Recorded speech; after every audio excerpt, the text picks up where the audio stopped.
Iran Israel America యుద్ధం 4వ రోజుకు చేరుకుంది. గల్ఫ్ దేశాల్లోని అమెరికా ఎంబసీలపై మిజైల్స్తో ఇరాన్ దాడి చేస్తోంది.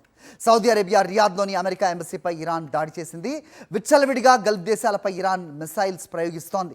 గల్ఫ్ దేశాలపై వందలాది క్షిపణులు డ్రోన్లతో ఇరాన్ విరుచుకుపడుతోంది.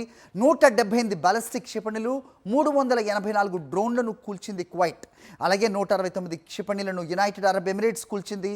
70 క్షిపణులు, 76 డ్రోన్స్ను బహ్రెయిన్ అడ్డుకోగలిగింది. రియాద్లోని అమెరికా రాయబార కార్యాలయం ఇరానియన్ డ్రోన్లతో ధ్వంసం చేసింది. ఇక ఇరాన్ దాడులతో గల్ఫ్ విమాన సర్వీసులు రద్దయ్యాయి.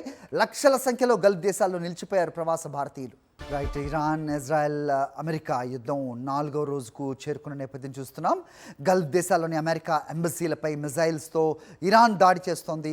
సౌదీ అరేబియా రియాద్లోని అమెరికా ఎంబసీపై కూడా ఇరాన్ దాడి చేసింది. గల్ఫ్ దేశాలపై ఇరాన్ మిజైల్స్ విచ్చలవిడిగా ప్రయోగిస్తున్న పరిస్థితి మనం చూస్తున్నాం. దీనిపై మరిన్ని అప్డేట్స్ మా కరెస్పాండెంట్ వెంకటేష్ ఢిల్లీ నుంచి ఇస్తారు. వెంకటేష్, చెప్పండి, 4వ రోజు. సో యుద్ధం ఏ మాత్రం కూడా తగ్గుతున్న దాఖలాలు అయితే కనిపించట్లేదు. మరో 4-5 వారాల పాటు ఈ దాడి కొనసాగుతుందని అమెరికా ప్రకటిస్తోంది. మరోవైపు ఇరాన్ చూస్తే ఇటు గల్ఫ్ దేశాలపై కూడా దాడుల్ని ముమ్మరం చేస్తోంది. ఆర్థిక మూలాల్ని దెబ్బతీసే విధంగా చేస్తున్న దాడులు ఏ రకంగా చూడాలి? ఏంటి మీ దగ్గర inputs? How Delhi is observing all this? Venkatesh, వినబడుతోందా? ఇరాన్ అమెరికా మధ్య యుద్ధం రోజు రోజుకు తీవ్ర రూపం దాలుస్తుంది. సో 4వ రోజుకు యుద్ధం చేరుకుంది. అయినప్పటికీ యుద్ధంలో ఎలాంటి యుద్ధాన్ని శాంతింపజేసేందుకు కానీ యుద్ధాన్ని తగ్గించేందుకు ఎక్కడ కూడా ప్రయత్నాలు కనబడడం లేదు. ఇరాన్ ఏకంగా గల్ఫ్ దేశాలు, దాదాపు గల్ఫ్లో ఉన్నటువంటి 12 దేశాలపైన క్షిపణులు, డ్రోన్లతో భారీ ఎత్తున దాడులకు దిగుతుంది. ఈరోజు సౌదీలోని రియాద్లో ఉన్నటువంటి అమెరికా ఎంబసీ పైన దాడి చేసింది. సో ఈ విషయాన్ని అమెరికా చాలా సీరియస్గా పరిగణించింది. దీనికి ప్రతిదాడి ఎదుర్కోవాల్సి ఉంటుందని అమెరికా అధ్యక్షుడు డొనాల్డ్ ట్రంప్ ప్రకటించారు. అవసరమైతే అమెరికా సైనికులు క్షేత్రస్థాయిలోకి కూడా దిగుతారని ట్రంప్ ప్రకటించారు. నిజానికి అమెరికా క్షేత్రస్థాయిలో తమ సైనికులను పంపదని గతంలో ట్రంప్ చేసినటువంటి విధానాలకు భిన్నంగా అవసరమైతే తాము యుద్ధ క్షేత్రంలో కూడా తమ సైనికులు అడుగు పెడతారని చెప్పారు. ఇప్పటివరకు కేవలం అమెరికా ఎయిర్ స్ట్రైక్స్ ద్వారానే దాడులు చేస్తుంది. సో ఆర్మీని కూడా రంగంలోకి దింపుతామని ఆయన హెచ్చరికలు చేస్తున్నటువంటి సందర్భం మనం చూస్తున్నాం. సో మొత్తానికి తమ సుప్రీం లీడర్ ఖమేనీ మృతితో కంప్లీట్గా ఇరాన్ ప్రతిదాడులు మొదలుపెట్టింది. ప్రధానంగా అమెరికా సైనిక స్థావరాలు ఉన్నటువంటి అనేక దేశాలపైన దాడులు చేసింది. దానికి ప్రధానంగా అరబ్ ఎమిరేట్స్, సౌదీ అరేబియా భారీ ఎత్తున దాడులు కొనసాగుతున్నాయి. సో ఆ దాడులను ఆపే ప్రసక్తి లేదని ఇరాన్ ప్రకటించింది. ఇరాన్కు తోడుగా అనేక ఉగ్రవాద గ్రూపులు కూడా దీనికి సంబంధించి ఇరాన్కు మద్దతు ఇస్తున్నాయి. ఆ మేరకు హౌతీ తీవ్రవాదులు కానీ హిజ్బుల్లాకు సంబంధించినటువంటి టెర్రరిస్ట్ కూడా ఇరాన్కు మద్దతుగా భారీ ఎత్తున ఇతర దేశాలపైన దాడులకు దిగుతున్నారు. దాని కారణంగా హార్ముజ్ జలసంధిని కూడా మూసివేశారు. సో ప్రపంచ చమురు రవాణాలో హార్ముజ్ జలసంధి నుంచి దాదాపు 20% రవాణా జరుగుతుంది.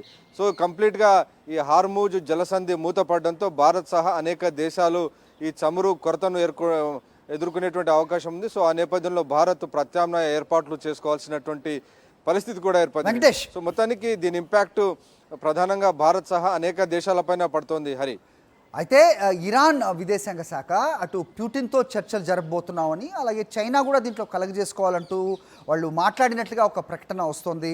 మరోవైపు చైనా తన 055 యుద్ధ నౌకను ఇరాన్ వాటర్స్కి పంపినట్టుగా కూడా కొన్ని ఫొటోస్ని కోరా లాంటి సంస్థలు కూడా విడుదల చేశాయి. ఆథెంటికేషన్ ఏమన్నా ఉందా? సో చర్చలు జరిగే అవకాశం ఏదైనా కనిపిస్తోందా?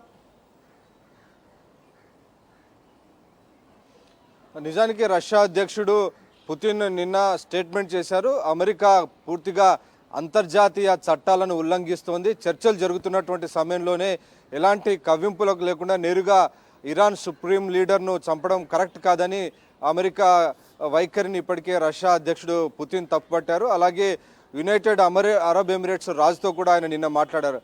మహమ్మద్ బిన్ సల్మాన్తో ఆయన మాట్లాడారు.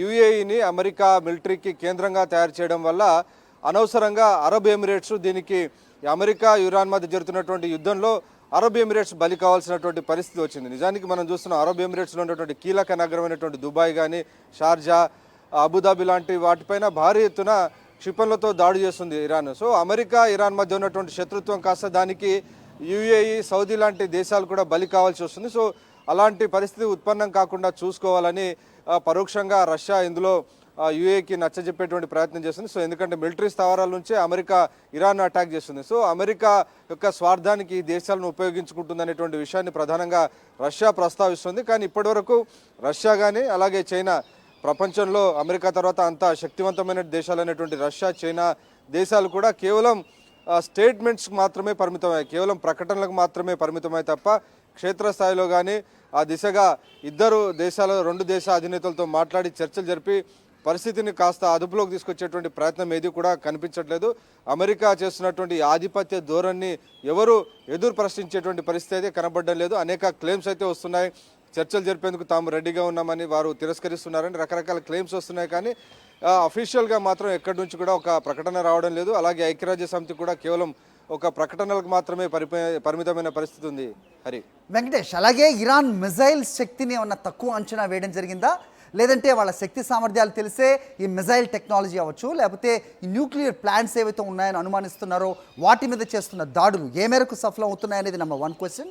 అండ్ నెంబర్ 2 ఏదైతే ఉందో ఇది ఇరాక్లా సుదీర్ఘకాలం సాగే వార్ కాదు, మేము చాలా డిసైసివ్గా ఉన్నాం, అక్కడ దేశాధినేతలు మార్చడమో లేకపోతే ప్రజాస్వామ్యాన్ని నెలకొల్పడమో మా ఉద్దేశం కాదు, డిస్ట్రాయ్ చేయడమే మా లక్ష్యం అంటూ యుఎస్ డిఫెన్స్ సెక్రటరీ మాట్లాడుతున్నారు. At the same time Iran ప్రయోగిస్తున్న ఒక మిజైల్ని అడ్డుకోవడానికి అమెరికా బలగాలు 2-3 మిజైల్స్ ప్రయోగిస్తున్న పరిస్థితి మనం చూస్తున్నాం అంటే కనుక ఎలా చూడాల్సిన అవసరం ఉంది? Is it that easy? Iran వద్ద కూడా చాలా అధునాతనమైనటువంటి ఆయుధ సంపత్తి, భారీ ఎత్తున క్షిపణులు ఉన్నాయి. చాలా సంపన్న దేశం ఇరాన్ వద్ద భారీ ఎత్తున చమురు నిల్వలు ఉండడంతో చైనా నుంచి ఆయిల్ ఫర్ వెపన్స్ అనేటువంటి డీల్ కింద భారీ ఎత్తున అనేక ఆయుధాలను కొనుగోలు చేసింది. చైనా ఎయిర్ డిఫెన్స్ సిస్టమ్ను కూడా కొనుగోలు చేసింది. కానీ ఎయిర్ డిఫెన్స్ సిస్టమ్ ఫెయిల్ అయింది ఇరాన్ వద్ద. దాని కారణంగానే ఇరాన్ సుప్రీం లీడర్ ఖమేనీ చనిపోయారు. ఒకవేళ చైనా ఇచ్చినటువంటి ఎయిర్ డిఫెన్స్ సిస్టమ్ కనుక పనిచేసి ఉంటే అమెరికా, ఇజ్రాయెల్ ప్రయోగించినటువంటి B-2B బాంబర్స్ వల్ల ఖమేనీ చనిపోయి ఉండేవారు కాదు. కానీ అక్కడ ఎయిర్ డిఫెన్స్ సిస్టమ్ ఫెయిల్ అయింది. సో దాని నేపథ్యంలో తమ వద్ద ఉన్నటువంటి మిసైల్స్, క్షిపణులు ఉపయోగించి ఇరాన్ ఇప్పుడు ప్రతీకారం తీర్చుకుంటుంది. అమెరికాకు సహకరిస్తున్నటువంటి గల్ఫ్ దేశాలు ఏవైతే ఉన్నాయో ఆ గల్ఫ్ దేశాల్లో ఉన్నటువంటి ప్రధానంగా యుఎస్ ఎంబసీలను టార్గెట్ చేసింది, అలాగే ఎయిర్పోర్ట్లను టార్గెట్ చేసింది, తర్వాత చమురు శుద్ధి కేంద్రాలను టార్గెట్ చేసింది. మనం నిన్న చూసాం సౌదీలో ఉన్నటువంటి ఆరామ్కో అనేటువంటి అతిపెద్ద చమురు రిఫైనరీని టార్గెట్ చేసి దాన్ని ధ్వంసం చేసినటువంటి పరిస్థితి చూసాం. సో డెఫినెట్గా ఇరాన్ భారీ ఎత్తున రిటాలియేషన్ చేస్తుంది. సో ఆ దేశాల్లో ఉన్నటువంటి గల్ఫ్ దేశాల్లో ఉన్నటువంటి అమెరికా సైనిక మిలిటరీ బేసెస్ ఉన్నాయో అక్కడి నుంచి కొంత వాటిని అడ్డుకునేటువంటి ప్రయత్నం చేస్తుంది. సో ఇప్పటివరకు మనం చూసాం దాదాపు ఇటు కువైట్ కానీ ఇటు సౌదీ అరేబియా కానీ ఇలాంటి దేశాలు దాదాపు వందల సంఖ్యలో క్షిపణులను, డ్రోన్లను అడ్డుకున్నాయి. కానీ దాని పర్సంటేజ్ 50 to 60% వరకే అడ్డుకోగలుగుతున్నాయి. మిగిలినటువంటి వాటిని సముద్రంలో కూల్చడమో దాని ఇంపాక్ట్ వాటిపైన పడుతుంది. ఫలితంగా అనేక చమురు శుద్ధి కేంద్రాలు ఎంబసీల పైన పడ్డాయి, అలాగే ఇంటర్నేషనల్ ఎయిర్పోర్ట్ పడినాయి. సో ఆ నేపథ్యంలో అక్కడ ఉన్నటువంటి ప్రజలంతా కూడా తీవ్రమైనటువంటి భయాందోళనకు లోనయ్యారు. అలాగే దుబాయ్ ఇంటర్నేషనల్ ఎయిర్పోర్ట్ మూసివేసినటువంటి పరిస్థితి. వాటితో పాటు కంప్లీట్గా గల్ఫ్ దేశాలన్నీ కూడా తమ గగనతలాన్ని మూసివేసినటువంటి సందర్భం మనకు కనబడుతుంది. సో ఇరాన్ భారీ ఎత్తున దాడి చేస్తున్నటువంటి నేపథ్యంలో గల్ఫ్ దేశాల వద్ద సరైనటువంటి ఎయిర్ డిఫెన్స్ సిస్టమ్ లేదు. సో ప్రస్తుతానికైతే అమెరికా దగ్గర ఉన్నటువంటి వాటితోనే ఈ దేశాలన్నీ కూడా వాటిని అడ్డుకునేటువంటి ప్రయత్నం చేస్తున్నాయి. Hari right Venkatesh, thanks for the inputs.